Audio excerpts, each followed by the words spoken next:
So we're here because we have some demands to make, and I'm just gonna go into them now.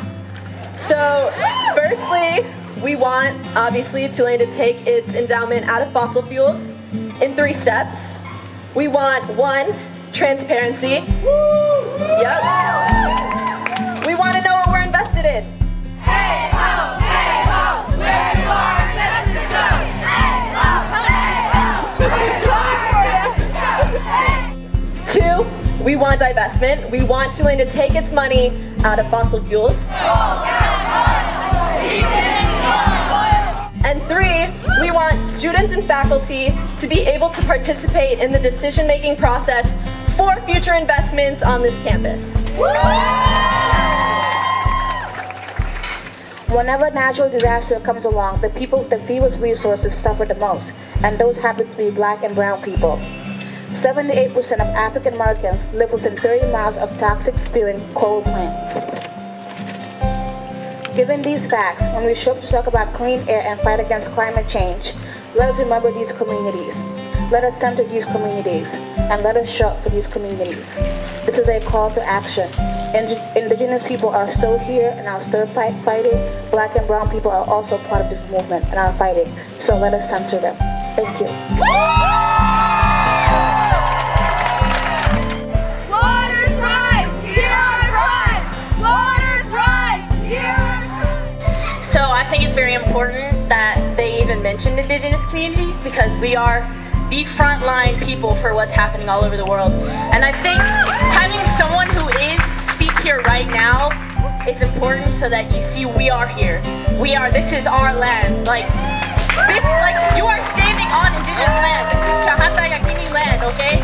So you have to understand that the pipelines, everything, this is our people.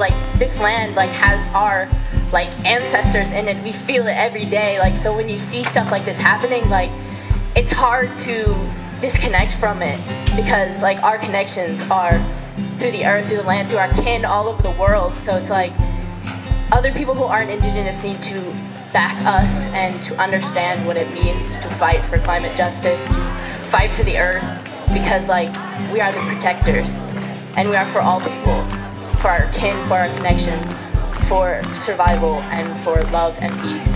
So yeah, that's all I have to say. I'm Storm, by the way.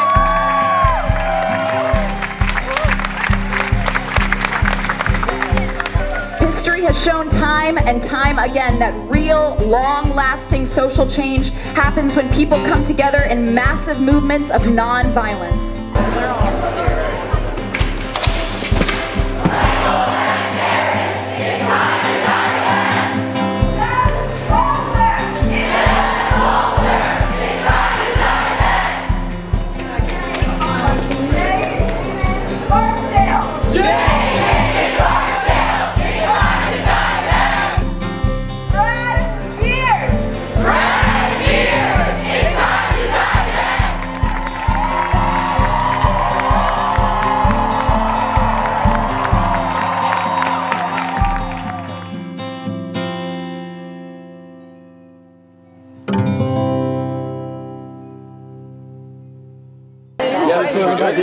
I feel like we can't donate as alumni in 50 years if the school doesn't exist in 50 years. What do we have to gain? A fossil-free Tulane!